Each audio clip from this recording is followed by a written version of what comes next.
প্রিয় দর্শক, আপনাদের সবাইকে আমন্ত্রণ জানাচ্ছি এটিএন নিউজের প্রতিদিনের আয়োজন পলিটিক্স প্লাস দেখার জন্য। আপনারা জানেন আমরা এই অনুষ্ঠানে রাজনীতির আপডেটগুলো নিয়ে কথা বলি এবং দীর্ঘদিন অবশ্য বাংলাদেশের রাজনীতি কিছুটা কি বলা যায়, একটু নিষ্ক্রিয় ছিল, রাজনৈতিক তৎপরতা খুব একটা ছিল না। কিন্তু সম্প্রতি বিএনপি চেয়ারপারসন বেগম খালেদা জিয়া 3 মাসেরও বেশি সময় লন্ডনের থেকে দেশে ফিরে উনি প্রথমে এয়ারপোর্টে তাকে সংবর্ধনা দেওয়া হয় এবং সেখানেও ভালো লোক সমাগম হলো। তারপরে উনি গেলেন রোহিঙ্গাদের দেখতে কক্সবাজারে এবং সেটাও সড়ক পথে যাওয়া আসা মিলিয়ে পুরো চট্টগ্রাম বিভাগে এক ধরনের বিএনপির নেতাকর্মীদের মধ্যে দারুণ উদ্দীপনা তৈরি হলো। তারপরে গত 12ই নভেম্বর তাদের 7ই নভেম্বর বিএনপি যেটাকে জাতীয় বিপ্লব ও সংহতি দিবস হিসাবে দাবি করে পালন করে, সেই দিবস উপলক্ষে সোহরাওয়ার্দী উদ্যানে 12ই নভেম্বরের যে সমাবেশ, সেই সমাবেশও যথেষ্ট লোক সমাগমের চেয়েও বড় কথা হলো যে বিএনপি নেতাকর্মীরা দীর্ঘদিন পর 18 মাস পরে একটি প্রকাশ্য সমাবেশ করতে পারার যে আনন্দ, সেইটা দেখা গেছে তাদের চোখে মুখে। এবং সেখানে বেগম খালেদা জিয়ার বক্তব্য এবং সব মিলিয়ে একটা ওনার বক্তব্যের মধ্যে যে ধরনের একটা এবং নেতাকর্মীদের আচরণ বক্তব্য সব মিলিয়ে মনে হচ্ছে যে রাজনীতিটা আবার একটু সরগরম হয়েছে, মাঠে ফিরছে এবং আগামী নির্বাচনকে কেন্দ্র করে বিএনপি আওয়ামী লীগ সবাই বুঝি একদম আবার রাজনীতিটাকেই মাঠে নিয়ে সামনে রেখে এগিয়ে যাচ্ছে।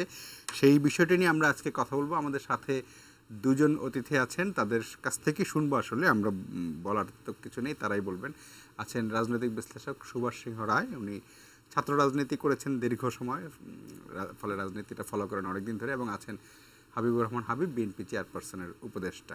আপনাদের দুজনকে স্বাগত জানাচ্ছি আমাদের অনুষ্ঠানে।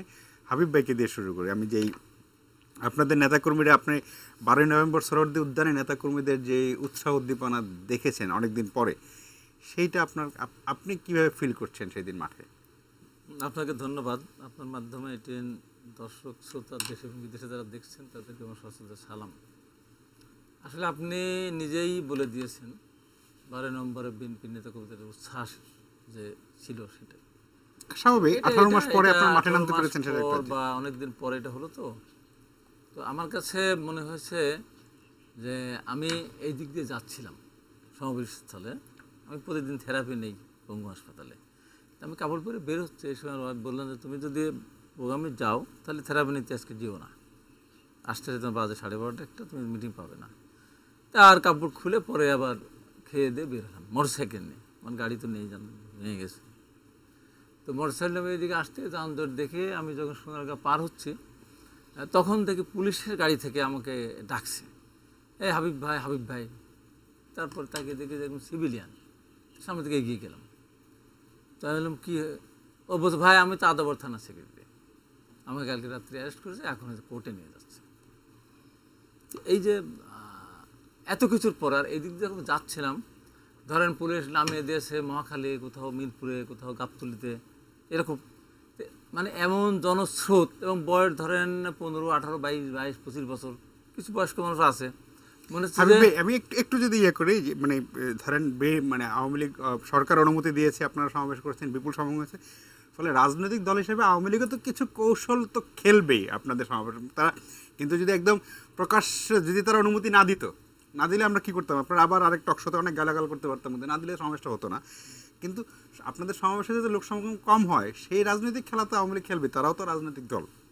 না, খেলাটা আমি আমার কথা দিয়ে আসছি, খেলাটা তো খেলতেই পারে, কিন্তু গণতান্ত্রিক একটা দেশে তো এটা হওয়া উচিত। অনুমোদন যখন দিয়েছে, দাওয়াত যখন আপনি দিয়ে বাড়িতে নিয়ে গিয়েছেন, তখন মাংস বা অন্য কিছু বা পাখির মাংস বা নাই দিলেন, হরিণের মাংস বা নাই খাওয়ালেন, আপনি ভাত তো দিবেন। হ্যাঁ, আওয়ামী লীগ একদম ট্রাকে ভাত তো দিবেন, ভাতও খেতে দিবেন না, পেটের ক্ষুধা নিয়ে আমার ফিরে যেতে হবে, তা তো হতে পারে না। এখন অনুমতি দেওয়ার পরে আপনার লোক ঠেকানোর চেষ্টা করলেন।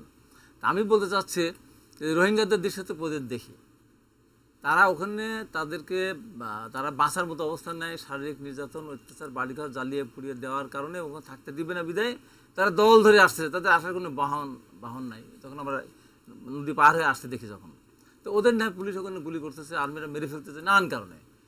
এখানে যে বিএনপির মিছিলে মিটিংয়ে যাওয়া যে স্রোত দেখলাম, এটা দেখে আমার কাছে রোহিঙ্গাদের কথা মনে হলো যে রোহিঙ্গারা ইমিডিয়েট গুলি করতেছে, মেরে ফেলতেছে, বাড়ি পুড়িয়ে দিচ্ছে, যেখানে স্রোত। আর এখানে মনে হয় যে এই দেশের মানুষের ভিতরে এইরকম একটা অবস্থা যে এই মিটিংয়ে যদি আমি না যাই, তাহলে আগামী দিনে আমাদের উপরে এইরকম অত্যাচার নির্যাতন হবে, তাহলে আগামী দিনের জন্য আর অত্যাচার নির্যাতন না হয় সেখানে আজকে যত রোদ হোক গরম হোক যাই হোক না কেন তারা ছুটিয়ে চলে যাচ্ছে শরৎ উদ্যানের দিকে। তো এটা একটা অভূতপূর্ব একটা দৃশ্য। আমার কথা হলো আপনি যে কথাটা বলেছেন তাহলে কিন্তু আমার আরেকটা ছোট্ট ইয়ে লাগে, ধরেন আমি ধরে নিলাম যে ওই দিন মিটিংয়ে আমি ধরে নিলাম 10 লাখ লোক হয়েছে, বাংলাদেশের 16 কোটি মানুষের দেশ, তাহলে 15 কোটি 90 লাখ মানুষ কিন্তু আপনাদের মিটিংয়ে আসে নাই। তাহলে বাকি সবাইকে কি মানে আওয়ামী লীগ মেরে ফেলবে? ঠিক মানে মিটিংয়ে আসার সাথে একদম বেঁচে ওঠার সম্পর্কটা ঠিক না মিটিংয়ে আসার আমি এটা বুঝলাম যে গাড়ি ঘর থেকে গাড়ির পুলিশ থামিয়ে গাড়ি থেকে নামিয়ে দিয়েছে, ফিরে যেতে পারতো। আমার মনে হয় অন্য সময় যদি হতো বা রেগুলার মিটিং যে মাঝে মধ্যে হয় এমন যদি হতো, আমি আকাঙ্ক্ষার কথাটা বলছি, তাহলে হয়তো ওখানে গাবতলী থেকে চলে যেত, এখানে আসতো না, অথবা মহাখাল থেকে ফিরে যেত।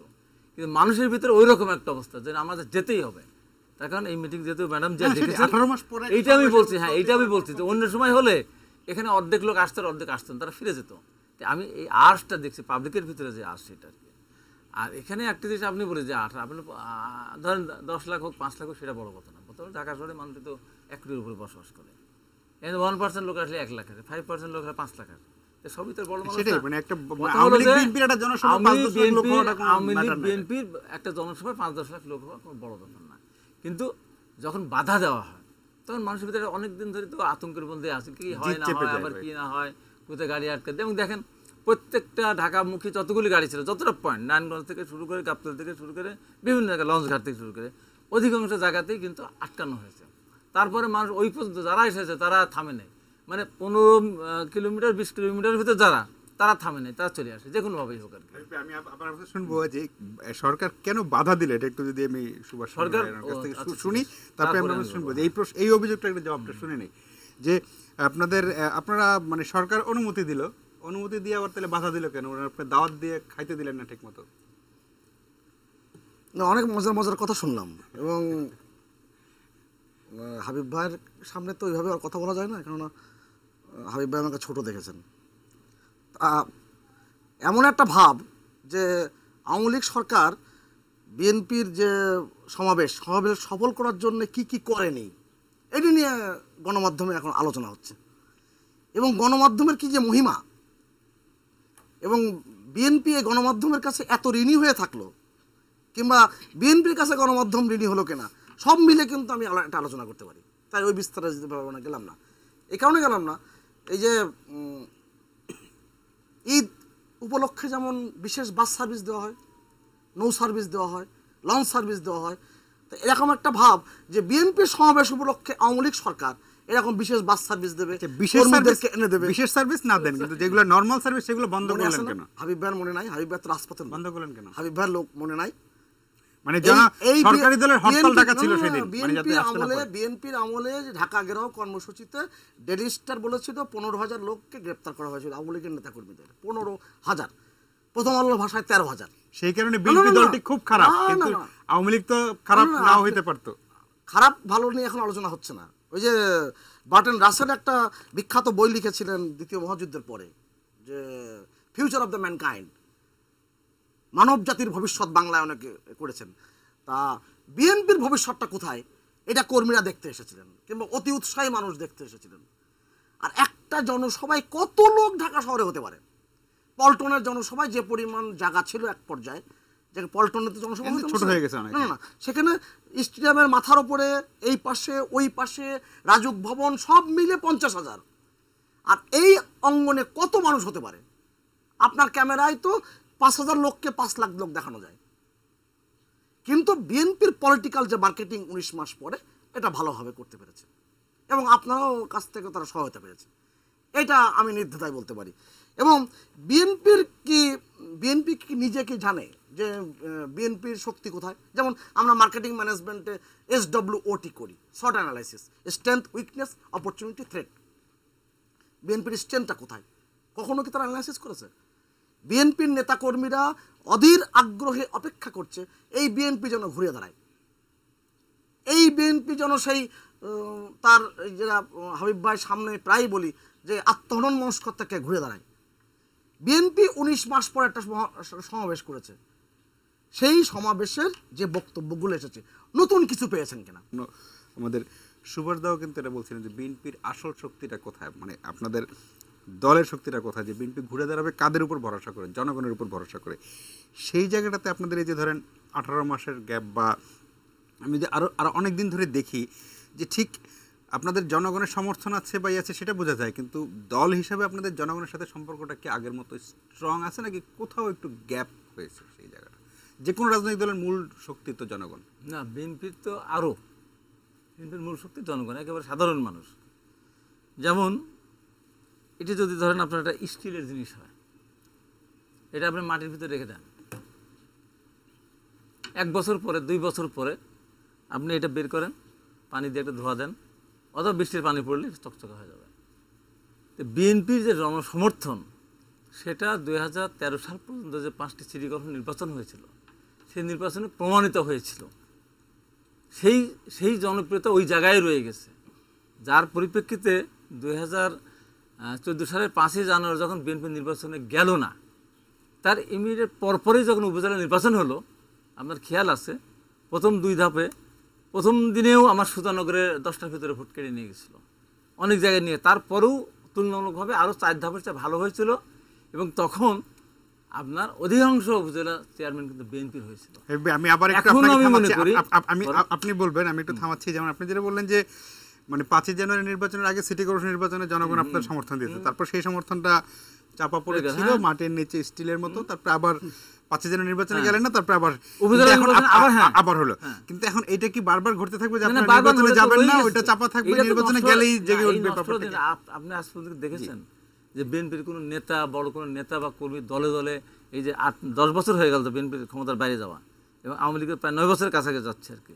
তো এর ভিতরে আপনি দেখেন 21 বছর ক্ষমতার বাইরে ছিল 75 এর পরে, ফলে আওয়ামী লীগ 21 বছর ক্ষমতার বাইরে ছিল। কিন্তু আওয়ামী লীগের সবচেয়ে দুর্ভাগ্যটা কোনো জানেন, আমার নিজেরও কষ্ট লাগে, এখনও আমার কষ্ট লাগে, কঠিন কষ্ট লাগে, যে বঙ্গবন্ধুর জন্য এই দেশের এই সাধারণ মানুষগুলি এমপি হয়েছিল, মন্ত্রী হয়েছিল, এই সমস্ত অমানুষগুলি, এই বেইমানগুলি, বিশ্বাসঘাতকগুলি সবই 1975 সালের 15 আগস্টের পর খন্দকার মুশতাকের মন্ত্রিসভায় যোগদান করেছিল। চিন্তা করতে পারেন, যাদের নাম বেদেশের মানুষ চিনত না। সেইটাই আমি বলি না, তবে সবাই না, জাতীয় 4 নেতা, আরে জাতীয়তা 40 জন মন্ত্রিসভার 39 জন হলো আওয়ামী লীগের। কোথায় আছেন আপনি? এইগুলি বলে 40 জন মন্ত্রিসভা, 39 জন আওয়ামী লীগের, আর যারা আওয়ামী লীগের এমপি ছিল মন্ত্রী, তারা এখন আপনি বলতে ভয় দেখে কি এত লোককে নিয়ে গেছে, জাতীয় 4 নেতাকে ধরেন মেরেই ফেল ধরেন। তা আমার কথা হলো যে বিএনপি, আপনি যখন জেলখানায় গিয়েছিলেন 11 সময়, তখন মান্নান ভূঁইয়ার বাসায় কারা কারা গিয়েছিলেন? অনেকেই গেছিল, কারা? অনেকেই গেছিল, আমরা বাচ্ছিলাম, 2-1 জন আমরা এরকম বাচ্ছিলাম, বান্দরবানের বাসায় যাই বলে আসছি, তারপর আরো নেতাদের বাসায় গিয়ে বলে আসছি। হত্যাকাণ্ডের পরে যে পরিস্থিতি, সেই পরিস্থিতি আপনিও জানেন না, ব্যাখ্যা করার প্রয়োজন তাহলে নাই। এখন ওই পরিস্থিতিতে আওয়ামী লীগের লোকেরা সেখানে গেছে।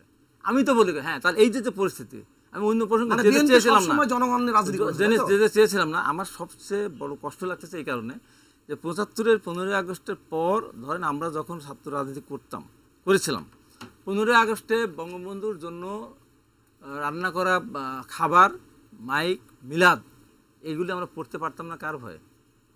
জিয়া রহমানের ভয়ে না, কার ভয়? আর্মির ভয়ে না, কার ভয়? জাসদের ভয়ে।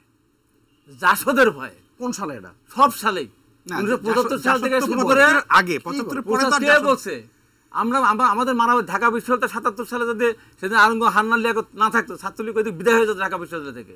কাদের সাথে? জিয়া রহমানের সাথে। তখন কি ছাত্রদের জন্ম হয়েছিল? ইতিহাস বুঝতে হবে জাসদের সাথে। আজকে কষ্ট লাগছে যে জাসদের সৃষ্টির কারণে বঙ্গবন্ধুর মতো নেতাকে সপরিবারে নিহত হতে হলো, দেশের এই অবস্থায় পতিত হলো। সেই জাসদের এক আনা শরিক, 1 পয়সার শরিক যখন হাসানুল্লাহ ইনু বলেন, আমি দেখে 100 ছাত্রলীগের আমার রক্ত গরম হয়ে গেছে। বলে কি যে এরশাদ, খুনি এরশাদ, অবৈধভাবে ক্ষমতাধর এরশাদ, সে স্বাধীনতার পরে বঙ্গবন্ধু সরকার উৎখাত করার জন্য রাহাত খান মেনন এবং ওর নাম কি ওই যে দিলীপ বড়ুয়া, সে এবং আমি হাসানুল্লাহ ইনু মিলে 1 টাকা, আপনি 80 পয়সা, 80 পয়সা নিয়ে না এই রাস্তায় আপনি ফেফায়া করে ঘুরে বেড়াবেন, 1000 বছরের ক্ষমতা আসতে পারবেন না।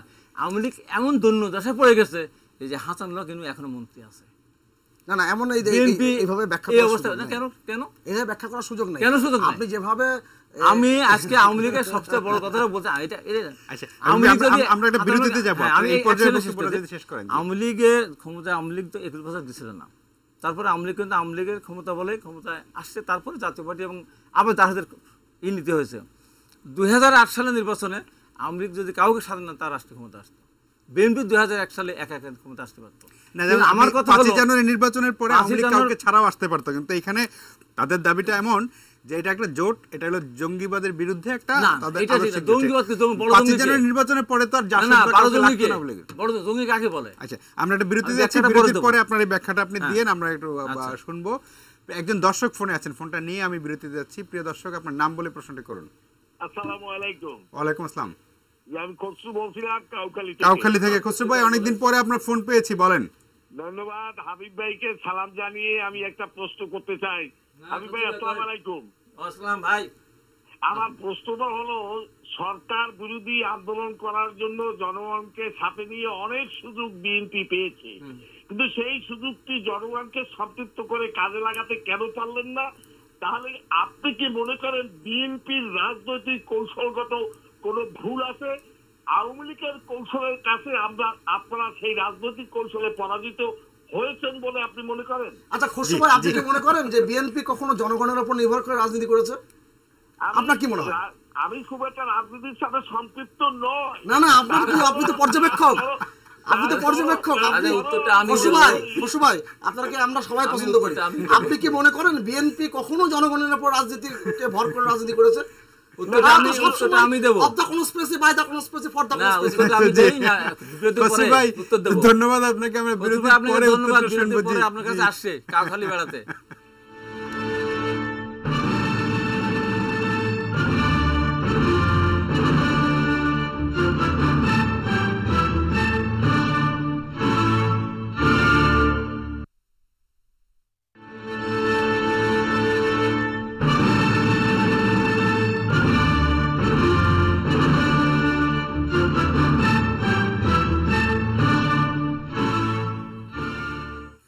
প্রিয় দর্শক, আমরা ফিরে এলাম আলোচনায়। আমরা কথা বলছিলাম যে হঠাৎ করে রাজনীতি যে একটু সরগরম হয়ে গেল রাস্তায়, যেটা আমরা আসলে অনেক দিন এই রাজনীতির উত্তাপটা ঠিক যারা আমরা দীর্ঘদিন রাজনীতি ফলো করি বা মাঠে ময়দানে থাকি তারা মিস করছিলাম সত্যি। তো সেইটা আবার রাজপথে উত্তাপ ফিরে আসা এক ধরনের আমরাও বেশ ভালোভাবে ফলো করছি। আমি এই সুবর্দা, আমি যেমন এই খালেদা জিয়ার এই বক্তব্য এবং উনি গত কয়েকদিনই আদালতে আত্মপক্ষ সমর্থনের সুযোগে কিছু কথা বলছেন। আদালতের কথাগুলো আমরা টেলিভিশনে দেখার সুযোগ পাই না, কিন্তু পত্রিকায় পড়ি। যেমন উনি বলছেন যে উনি শেখ হাসিনাকে ক্ষমা করে দিয়েছেন। এবং আমি যদি ওই দিনের সমাবেশের একটা ছোট্ট একটা অংশ যদি কোট আনকোট বলি, আওয়ামী লীগের উদ্দেশ্যে খালেদা জিয়া বলেন, আপনাদের সাধারণ সম্পাদক মাঝে মাঝে সত্য কথা বলে ফেলেন, পিঠ বাঁচাতে ক্ষমতায় থাকতে হবে। আমি বলি না আমরা আপনাদের মতো ধরবো, মারবো, জেলে পুরবো, সেটা করব না। তিনি বলেন, মানে খালেদা জিয়া বলেন, আমরা সহিংসতার রাজনীতি করি না, আমরা আপনাদের শুদ্ধ করব। আপনারা যে মানুষ মারেন, খুন করেন, গুম করেন, এগুলো খারাপ কাজ। বেগম খালেদা জিয়া বলছেন যে তিনি আপনাদের আওয়ামী লীগকে শুদ্ধ করবেন। আচ্ছা, আপনি এই শুদ্ধিকরণ প্রক্রিয়াটা একটু আপনি আমাদের দেখুন। স্কুল কলেজে পড়বার সময় আমরা তো অনেক কবিতা পড়েছি। মাইকেল মধুসূদনের মেঘনাদ বতের একটা লাইন ছিল না, যে একই কথা শুনি আজি মন্থরার মুখে। তা আমার কাছে বেগম খালেদা জিয়া যখন এই কথাগুলো বলেন, আমার কাছে মনে হয় একই কথা শুনি আজি মন্থরার মুখে। এই যে বঙ্গবন্ধু হত্যাকাণ্ডের পরে যে পরিমাণ নির্যাতন, নিপীড়ন, নিষ্পেষণ, যে পরিমাণ মানুষ হত্যা করা যা করেছেন, এটার তো কোনো ইতিহাসে কোনো ঘটনা এরকম আর নেই, নজিরবিহীন, বিরল। 21,000 নেতাকর্মী হত্যা হয়েছিল শুধু 5 বছরের প্রথম 3.5 বছরে। 21,000 ধর্মীয় সংখ্যালঘু থেকে শুরু করে নির্যাতন 1 অক্টোবর নির্বাচনের পরে, এটার তো বর্ণনার কোনো ভাষা নেই। তা এইটা এখন যদি এই উপলব্ধির জায়গা থেকে যদি তিনি বলতে চান, তাকে তো তাকে নিজে পরিশুদ্ধ হতে হবে, নিজে শুদ্ধতার জায়গায় আসতে হবে। বিএনপিকে শুদ্ধতার জায়গায় এসেছে কিনা, তার সমর্থক কর্মীরা এটা মনে করে কিনা। নানা কারণে মানুষ আওয়ামী লীগের অপছন্দ করতে পারে, আওয়ামী লীগের বিরোধী শক্তি হিসেবে বিএনপিকে মানুষ সামনের দিকে দেখতে চায়, থাকতে পারে। কিন্তু রাজনীতির যে পরিশুদ্ধতায় বিএনপি কি কখনো পরিশুদ্ধ হওয়ার চেষ্টা করবে? কখনো করবে? এই যে 71 মুক্তিযুদ্ধের 71 যে অবিনাশী চেতনা, সেই চেতনাকে ধারণ করে বিএনপি কি কখনো পথ চলেছে? পথ চলেনি। এখন যদি 19 মাস পরে, যে এই সমাবেশের পর যদি তারা মনে করে যে হ্যাঁ আমরা একটা শুদ্ধতার রাজনীতির দিকে যাব, যেমন ওবায়দুল কাদেরের প্রসঙ্গ যখন বেগম খালেদা জিয়া বলেছেন, ওবায়দুল কাদেরের একটি রেফারেন্স আমি দিই। ওবায়দুল কাদের এক বক্তৃতায় বলছেন যে বিএনপি রাজনীতি করে নেক্সট ইলেকশনের জন্য, আর আওয়ামী লীগ রাজনীতি করে নেক্সট জেনারেশনের জন্য। আপনি যদি ওইভাবে না বলো, যদি ব্যাখ্যা যদি আপনি করেন, আগামী প্রজন্মের জন্য বঙ্গবন্ধু যিনি কন্যা আজকের প্রধানমন্ত্রী, তিনি কিন্তু কাজ করেন বলে তিনি স্বপ্ন দেখেন, এবং স্বপ্ন দেখেন বলেই তিনি আজকের বাংলাদেশের যে মর্যাদাবান যে বাংলাদেশ, মর্যাদাশীল যে বাংলাদেশ, আজকে যে বিস্ময়ের যে বাংলাদেশের জন্ম সারা পৃথিবী বলছে, সেটাকে কিন্তু জন্ম দিয়েছেন তিনি। হ্যাঁ, অনেক ত্রুটি বিচ্যুতি আছে, অনেক প্রান্তিক বিচ্যুতি আছে, কিন্তু রাজনীতির যে শুদ্ধতার জন্যে আপনি চিন্তা করে দেখুন তো, এই সেদিনকেও বলছেন, সেটা হচ্ছে অক্টোবর মাসের 13 তারিখে প্রধানমন্ত্রী বলছেন যতক্ষণ শ্বাস আছে গণতন্ত্রের জন্য কাজ করে যাব। এই সেদিন ফেনীতে একটা দুর্ঘটনা ঘটার পরে এটা নিয়ে এখনও বিশ্লেষণ বা নাই করলাম, মাননীয় প্রধানমন্ত্রী তার প্রশাসনকে নির্দেশ দিচ্ছেন সাবেক প্রধানমন্ত্রীর মর্যাদা যেন অক্ষুণ্ণ থাকে। তিনি যেখানে যেখানে বিশ্রাম নিতে চান, যেখানে যেখানে থাকতে চান, শুধু সার্কিট হাউস না, সরকারের যে সমস্ত ডাকবাংলো আছে পথে পড়বে তাকে যেন সে মর্যাদা দেওয়া হয়। আমরা কি আগে কখনো দেখেছি? এই প্রধানমন্ত্রী, বাংলাদেশের এখনকার প্রধানমন্ত্রী শেখ হাসিনাকে চট্টগ্রাম সার্কিট হাউসে 1 ঘন্টা বাইরে দাঁড়িয়ে থাকতে হয়েছে নেতাকর্মীদের সহ। তা আপনি যদি শুধু রাজনীতির সেই আবরণ চাইবেন, রাজনীতির শুধু ভালো জিনিসটা চাইবেন, আপনি নিজে অংশগ্রহণ করবেন না, নিজে আপনি উদার হবেন না। এমনও তো হতে পারে যে এটা উনি উপলব্ধি ওনার উপলব্ধি চেঞ্জ হয়েছে। যেমন আমরা 5ই জানুয়ারি নির্বাচন বা 5ই জানুয়ারি নির্বাচনের বর্ষপূর্তির সময় যে জ্বালাও পোড়াও ছিল, সেটা তো অনেকদিন ধরে বিএনপি সেই জায়গা থেকে সরে এসেছে।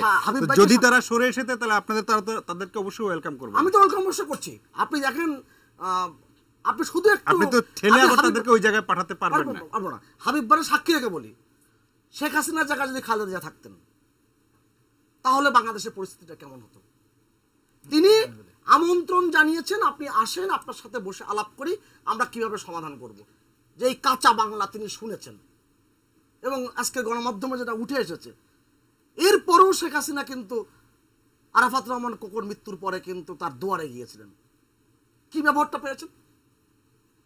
আপনি এখন বলছেন যে ক্ষমা করে দেবেন, বরং তো শেখ হাসিনা আপনাকে ক্ষমা করে দিয়েছে। এত নির্যাতন, এত নিষ্পেষণ পরেও, নেতাকর্মীদের হত্যা, নির্যাতন, ব্যক্তিগতভাবে আক্রমণ, তার স্বামী জিয়াউর রহমান বেঁচে থাকা অবস্থায় 32 নম্বরে তাকে ঢুকতে দেওয়া হয়নি, তাকে মিলাদপন্থ পড়তে দেওয়া হয়নি, অনেক কিছু সাক্ষী হাবিব ভাই। এখন তো কোনো বড় লাভ নেই। এখন এই পরিস্থিতিতে আপনি তখন বলছেন ক্ষমা করে দিয়েছেন, কিন্তু কাকে কে ক্ষমা করবে? বঙ্গবন্ধু কন্যা ক্ষমা করে দিয়েছেন। জি হাবিব ভাই, আপনার কাছে বিরতির আগে একজন দর্শকের একটা ফোন ছিল যে আপনাদের রাজনীতির কোনো কৌশলগত ভুল আছে কিনা, বা সেটা আপনারা রোমের ভিতরে স্বীকার করেন নাকি প্রকাশ্যে স্বীকার করেন, আসলে ভুল ছিল কিনা কোনো কৌশল? আপনার ওই দর্শকের প্রশ্নের উত্তর দেওয়ার আগে কয়েকটা সত্য কথা বলতে চাই, যেগুলি একেবারে অসত্য কথা। জনগণ তো দেখছে সব।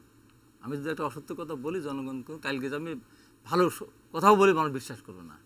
যেমন আমার ছোটো ভাই সুভাষ চন্দ্র রায় বললেন 21,000 নেতাকর্মীকে এই 2001 সাল থেকে 6 সাল পর্যন্ত হত্যা করা হয়েছে। এই এখানে আমি আরেকদিন নফল ছিল সাংগঠনিক, ও বলে 26,000। আরেকদিন আমি কাজ করছি, আমি বললাম, আরেকদিন একজন বললো 22,000 প্রতিষ্ঠান ধ্বংস করেছে, আমি বললাম 22,000। কেন? আচ্ছা আমার কথাটা বলতে দিতে হবে, আমি তার তো শুনলাম। আমি বলি 21,000 কেন? একটা শূন্য কেটে দিয়ে 2100। কোথায়? 2001 থেকে 2005। আমি বলি বলি তো, আমি বলি না, না না, হ্যাঁ সেটা বলেন। আমি বলি 21,000 কেন? 21টা একটা শূন্য কেটে দিয়ে 2100 যদি হয়, তাও যদি নাম লিস্ট করে দিতে পারে, আমি হাবিব কালকে থেকে রাজনীতি করবো না। না, আপনি এই প্রতিজ্ঞা করেন। আমি কেন বলবো? এই প্রতিজ্ঞা আমি জেনে শুনে বুঝে বলতে, তারপরে বলে আমি জেনে শুনে কাজ করেছি। এটা টোটালি একটা রাজনৈতিক অসম্ভব, একেবারেই মিথ্যা কথা। এটা আরেকটা কথা বলো, অসত্য কথা। আরেকটা কথা বললো যে বিএনপি কোনোদিন জনগণের উপর ভিত্তি করে ক্ষমতায় আসে। কবে? আচ্ছা, এসছি আর বড় কোনো প্রমাণ আছে?